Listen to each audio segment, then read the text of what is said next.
В начале января 2017 года в возрасте 80 лет ушел из жизни известный петербургский скульптор Альберт Чаркин.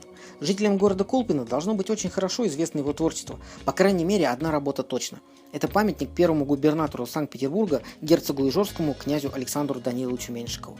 Давайте вспомним несколько моментов и баек, связанных с этим памятником. С конца 80-х годов общественность города Колпино поднимала вопрос об установке памятника князю Меньшикову. В 1996 году шла речь об изготовлении гальванопластической копии с бюста Меньшикова работы Бартоломео Франческо Растрелли, но затем планы изменились. Альберт Чаркин создал для нашего города оригинальную авторскую модель, в общих чертах воспроизводящую композицию Растрелли. Бюст был отлит на заводе «Монумент Скульптура». Бронзовый бюст Меньшикова в парике, в мундире с орденскими знаками, водружен на фигурную подставку и гранитный постамент. Вот тут и родилась первая байка, связанная с памятником. Некоторые товарищи обвинили скульптора Чаркина в плагиате, мол, все-таки сделал копию с бюста Растрелли, выполненного в начале 18 века. Но если сравнить колпинский бюст и бюст из Эрмитажа, то больше найдем различий, чем сходства. В повороте головы, выражении лица, костюме Растрелли создавал свой бюст при жизни всесильного князя, а в скульптурном произведении, созданном скульптором Чаркиным, больше сходства можно уловить с живописными прижизненными портретами светлейшего князя. Установку памятника приурочили к 275-й годовщине основания города Колпино, празднование которой проходило в 1997 году. Об этом напоминает и надпись на постаменте первому губернатору Санкт-Петербурга князю Александру Даниловичу Меньшикову в год 275-летия города Колпино с благодарностью. Памятник торжественно открыли 12 сентября 1997 года в присутствии губернатора Яковлева. Но еще до его торжественного открытия среди жителей Колпино стали распространяться слухи, что надпись на пьедестале выполнена с грамматической ошибкой.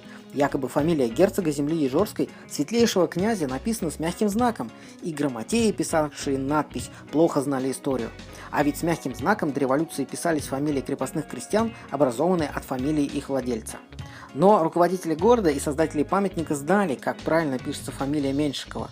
Прежде чем написать надпись на пьедестале, была проведена консультация с сотрудниками музея Ижорского завода. Вот так одних обвинили в незнании истории, а скульптора Чаркина в плагиате. Но есть и еще одна история, связанная с установкой памятника нашему Данилычу. Когда встал вопрос, где стоять Меньшикову, в какую сторону ему смотреть, приехал в Колпино Зураб Церетели. Решил помочь найти ответ. Предложений было много, наконец выбрали то самое расположение памятника, к которому сейчас уже все привыкли. Александр Меньшиков смотрит в ту сторону, где когда-то работали его пильные мельницы. Неожиданно московский скульптор предложил устроить в Колпино постоянную выставку под открытым небом уменьшенных моделей всех своих скульптур. А как утверждал сам скульптор, его творения украшают не только две столицы России, но и города мира. Все бы хорошо, но произведения московского художника пока вызывают очень много споров среди знатоков изобразительного искусства. Поэтому предложение именитого скульптора так и осталось без ответа. Хотя, может быть, такая выставка могла бы привлечь туристов в наш город. Ну и напоследок давайте вспомним то, что изначально памятник выглядел несколько по-другому, а именно бюст Александра Даниловича украшал крест, который похитили некие злоумышленники буквально через несколько недель после открытия памятника.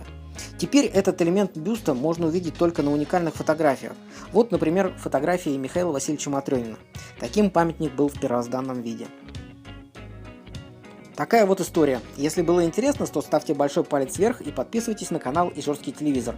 Ну, если еще не подписаны на наш канал на YouTube. Спасибо, до встречи.